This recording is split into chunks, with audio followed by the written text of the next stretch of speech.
આપેલ બંધારણમાં આપણે જોવા જઈએ તો બે ક્રિયાશીલ સમૂહો આવેલા છે. એક છે COOH કાર્બોક્સિલિક એસિડ અને બીજું છે CHO આલ્ડીહાઇડ.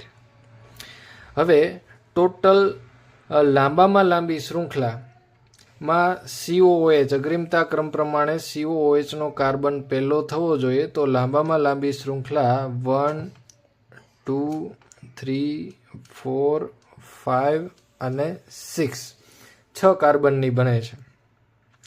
હવે બે ક્રિયાશીલ સમૂહો છે તો બંનેમાં અગ્રીમતા ક્રમમાં સૌથી પહેલું COOH આવે છે, બરાબર. કારણ કે अग्रिमता क्रम में सौथी पहलू स्थान COOH नु छे.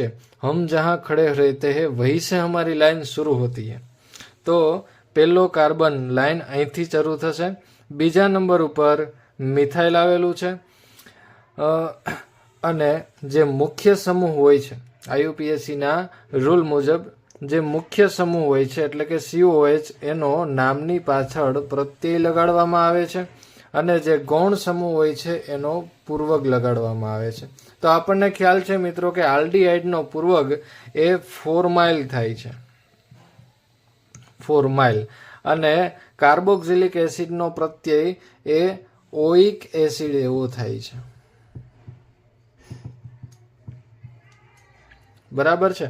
અને હવે આપણે મિથાઇલ એ પહેલા લખશું કે ફોર્માઇલ. તો ફોર્માઇલ નો F છે એ પહેલા આવે છે એટલે પહેલા આપણે ફોર્માઇલ લખશું. 5 નંબર ઉપર ફોર્માઇલ છે તો 5 ફોર્માઇલ.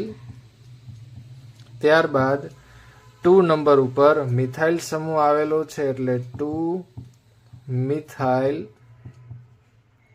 ત્યારબાદ આપણે ઇનનો પણ સમાવેશ કરવાનો છે અને પ્રત્યયનો પણ સમાવેશ કરવો છે. પણ પ્રત્યય છે હંમેશા નામની પાછળ લાગે છે અને આ મુખ્ય શૃંખલાનું નામ છે 6 કાર્બનનું હેક્સ.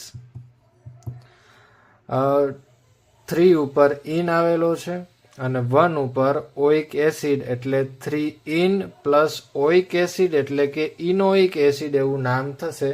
તો હેક્સ 3 ઇનોઇક એસિડ.